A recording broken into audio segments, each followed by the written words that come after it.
ஒரு கார்த்திகை மாதம் கருக்கிருட்டு புரட்சி தலைவர் செங்கல்பட்டிலிருந்து படப்பிடிப்பை முடித்துக் கொண்டு எம்ஜிஆர் அவர்கள் 12 மணி வாக்கில் காரில் வந்து கொண்டிருந்தவாறே காரில் வந்து கொண்டிருந்த பொழுது வழியில் எந்த திரைப்பட நின்றிருந்த ஒருவரை பார்க்க முடியாது. எம்ஜிஆர் அவர்கள் அந்த போலீஸ்காரரை கடந்து செல்கின்ற போது ஏற்பட்ட அனுபவங்கள் எம்ஜிஆர் அவர்களின் நெஞ்சில் பொறி தட்டுகின்றது.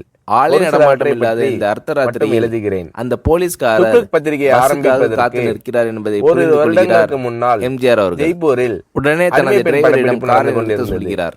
பல நடிகர்கள் வருகிறது. டெக்னீஷியன்கள் போலீஸ்காரர் அருகில் காரை 15 நாட்கள் கதவை திறந்து ஏறுங்கள், ஒவ்வொருவரையும் போக வேண்டும் என்கிறார் எம்ஜிஆர். அக்கறையுடன் கவனித்துக் பரவாயில்லை, நான் பஸ்ஸிலே வந்து விடுகிறேன் என்கிறார். தன் படம் போலீஸ்காரர் எவரையும் நேரமாகி கொள்வாரா என்பது இந்த ரூட்டில் பஸ் கிடையாது, ஏறிக்கொள்ளுங்கள் என்று சாப்பாடு எம்ஜிஆர் அவர்கள் வலுக்கட்டாயம் செய்ய வெற்றிகரமான முறையில் இருக்கிறதா வேண்டாம் என்பதை அவ்வப்போது காரில் ஏறுகிறார். நேரில் காரில் லைட் போட்டு சாப்பிட்டீங்களா என்று கேட்டுக்கொண்டே கடும் வயிற்று வலியால் பின்னால் இருந்த பிஸ்கட் பழங்களை எம்ஜிஆர் எடுத்துக் கொடுக்கிறார். என்னிடம் காட்டிய பரிவு இப்படி ஓசியில் பயணம் செய்வதில் படப்பிடிப்பு எனக்கு உடன்பாடு இல்லை.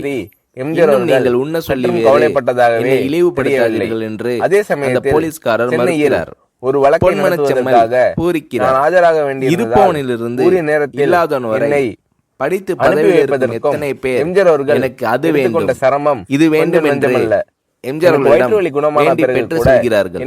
ஆனால் சாதாரண பொறுப்பினர்களை அழைத்து போலீஸ்காரரின் நேர்மை அவருக்கு எம்ஜிஆர் அவர்களை சிலிர்க்க வைத்து விட்டது. தாமதமாகிறது எம்ஜிஆர் அவர்களின் கார் தூரத்தில் வந்து கொண்டிருந்தாலும் காரின் நிறத்தையும் ஒளியையும் மனம் கமலும் மோடிக்கான் வாசனையும் வைத்து பரிபூர்ண குணமடைந்து விட்டேன் என்று கார் என்றும் அவர் சர்டிபிகேட் கொடுத்த பிறகுதான் சம்பந்தப்பட்ட காட்சிகளை எடுக்க ஆரம்பித்தார். புகழுடன் திகழ்ந்த நேரம் அது.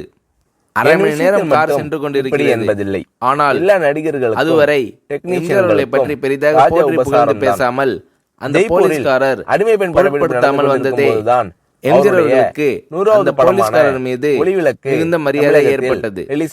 நான் தான் எம்ஜிஆர் என்கிறார் பெரிய விழாவாக தலைவர். கேள்விப்பட்டிருக்கிறேன் என்கிறார் போலீஸ்காரர். பொன்மனச்செம்மலின் முகத்தில் கோபம் இல்லை. பதிலுக்கு ஒரு கதாநாயகருக்கு மலர்கிறது. படம் என்பது என் படங்களை பார்த்திருக்கிறீர்களா என்று கேட்கிறார். நான் சினிமாவை பார்ப்பதில்லை என்கிறார் அந்த போலீஸ்காரர். புரட்சி தலைவர் சிறிய அன்பளிப்பை பிரமிக்கிறார். ஒரு வாழ்த்து பத்திரிகையும் எழுதி கார் சத்தத்தை தவிர ஒரே நிசப்தம். போலீஸ்காரர் தனது வீட்டிற்கு அரை கிலோமீட்டருக்கு முன்பே காரை நிறுத்த சொல்லி இங்கேயே இறங்கிக் கொள்கிறேன் என்கிறார். அதை வாங்கி கொண்ட எம்ஜிஆர் அவர்கள் குறிப்பிட்ட அந்த விலாசம் அரை கிலோமீட்டர் தூரம் இருக்கிறது என்கிறார் எம்ஜிஆர். ரெண்டு பக்கமும் சாதாரண போலீஸ் உத்தியோகத்தில் இருக்கும் நான் காரில் வந்து இறங்கினால் என் வீட்டிற்கு அருகில் உள்ளவர்கள் என்னை தவறாக நினைத்துக் கொள்வார்கள். இதுவரை காரிலும் ஓசியில் வந்து பழக்கமில்லை. நீங்கள் இவ்வளவு தூரம் செய்த உதவிக்கு நன்றி என்கிறார் அந்த போலீஸ்காரர். புரட்சி தலைவர் எம்ஜிஆர் அவர்கள் அதற்கு மேல் எதுவும் பேசவில்லை. அவர் எந்த போலீஸ் ஸ்டேஷனில் பணிபுரிகிறார் என்பதை மட்டும் கேட்டு தெரிந்து கொண்டு கிளம்புகிறார். அடுத்த நாள் செங்கல்பட்டு போலீஸ் ஸ்டேஷனுக்கு போன் செய்து நான் எம்ஜிஆர் பேசுகிறேன் என்கிறார் புரட்சி தலைவர். போனை எடுத்த டிஎஸ்பி தலைவரை வணக்கம் என்கிறார். இரவு சந்தித்த போலீஸ்காரரை பற்றி விசாரிக்கிறார் எம்ஜிஆர். நீங்கள் குறிப்பிடும் அவர் இன்று விடுப்பில் இருக்கிறார். அவர் கையூட்டு வாங்காதவர், கடமை தவறாதவர், காவல்துறை நேர்மைக்கு இவரை இலக்கணம். வெற்றிலை பாக்கு, பீடி சிகரெட் போன்ற லாகரி வஸ்து, நாடகம், சினிமா போன்ற பொழுதுபோக்கு அம்சங்களை எல்லாம் இவர் அறியாதவர். கல்யாண வயதில் உள்ள 3 பெண்களையும் கரை சேர்க்க முடியாமல் கஷ்டத்தில் இருக்கிறார் என்கின்ற விவரங்கள் எம்ஜிஆர் அவர்களுக்கு சொல்லப்படுகிறது. அவரை நாளை என் தோட்டத்திற்கு வர சொல்லுங்கள் என்கிறார் எம்ஜிஆர். பேசிக் கொண்டிருந்த டிஎஸ்பி உங்களோடு ஆளுக்கு ஒரு வார்த்தை பேச இன்ஸ்பெக்டர், சப் இன்ஸ்பெக்டர் உள்ளிட்ட எல்லோரும் ஆசைப்படுகிறார்கள். மீண்டும் போனை அவர்களிடம் கொடுக்கலாமா என்கிறார் டிஎஸ்பி. புரட்சி தலைவர் எம்ஜிஆர் அவர்கள் கொடுங்கள் என்கிறார். பேசுகிறார்.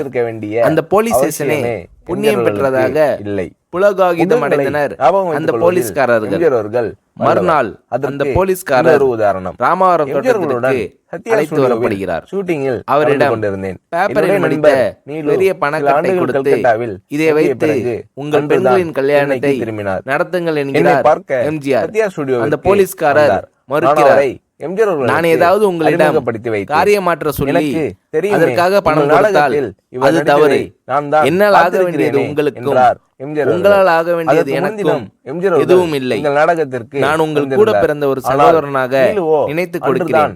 கற்றுக்கொள்ளுங்கள் என்று சொன்ன பிறகு கேட்டும் கூட கிள்ளி கொடுக்காத கனவான்கள் வாழும் இந்த உலகில் ரோட்டில் நின்றவனை அழைத்து சென்று அள்ளி கொடுத்த புரட்சித் தலைவர் எம்ஜிஆர் அவர்களின் கருணையில் நெகிழ்ந்து போய் ஏற்றுக்கொள்கிறார் போலீஸ்காரர். பிறகு ஒரு தேதியில் நான் சொன்னேன், புரட்சித் தலைவரே 3 ஆண்டுகளுக்கு முன்னால் அந்த போலீஸ்காரரின் 3 பெண்களின் திருமணத்தை நடத்தி வைத்து வாழ்த்தியிருக்கிறார். ஒரு அடங்கா பிடாரி மகனின் தந்தையாக அரிசி வியாபாரியாக நடித்தவர் இவர்தானே, அதைதான் நான் சொன்னேன் என்றார் எம்ஜிஆர் அவர்கள். நானும் சரி நிலுவும் சரி இதை எதிர்பார்க்கவில்லை. இவ்வளவு ஞாபக சக்தியா என்று வியந்தோம். சினிமா நாடகங்கள், பொது நிகழ்ச்சிகள் என்று பல இடங்களில் பலரை சந்திக்கும் இந்த மனிதருக்கு இவ்வளவு கரெக்டா ஒரு முகத்தை ஞாபகத்தில் வைத்துக் கொள்ள முடிகிறதா என்று ஆச்சரியப்பட்டு போனோம். திரையுலகில் எம்ஜிஆர் அவர்களிடம் நான் கண்ட வேறொரு சிறப்பு சினிமா டெக்னிக்குகளை அவர் கரைத்து குடித்திருந்த விதம். ஒரு நல்ல டைரக்டருக்கு வேண்டிய எல்லா தகுதிகளும் உடையவர் எம்ஜிஆர் அவர்கள் என்பதில் சந்தேகமே வேண்டாம். சண்டை காட்சிகளை படமாக்குவதில் வல்லவர் எம்ஜிஆர் அவர்கள் என்று கேள்விப்பட்டிருக்கிறேன். சில சமயங்களில் டைரக்ஷன் எம்ஜிஆர் என்று விளம்பரப்படுத்தப்படும் படங்களை பற்றி சிலர் வேறு யாரையாவது டைரக்ட் செய்ய சொல்லிவிட்டு அவர் தன் பெயரை போட்டுக் கொண்டிருப்பார் என்று கூற நான் கேள்விப்பட்டிருக்கிறேன். இது வெறும் பிதற்றல். இன்னும் சொல்ல போனால் பல சமயங்களில் எம்ஜிஆர் அவர்கள் படங்கள் வேறு டைரக்டரின் பெயரில் வெளிவரும்போது கூட அவற்றிலும் பல காட்சிகளை எம்ஜிஆர் அவர்களே டைரக்ட் செய்திருப்பார். இதுதான் உண்மை. எம்ஜிஆர் அவர்கள் செய்துள்ள தான தர்மங்கள் ஏராளம் என்பது எல்லோருக்கும் தெரியும். தவிர எந்தவிதமான விளம்பரமும் இல்லாமல் எம்ஜிஆர் அவர்கள் செய்துள்ள உதவிகளும் அநேகம் உண்டு. உதவி பெற்றோர்கள் கூட என்னிடம் கூறியிருக்கிறார்கள். மிகவும் தேவையான சமயத்தில் செய்யப்படும் உதவி போன்ற நல்ல காரியம் வேறு எதுவும் இல்லை. இந்த மாதிரி நல்ல காரியங்களை எம்ஜிஆர் அவர்கள் செய்திருக்கிறார் என்பது மறுக்க முடியாத உண்மை.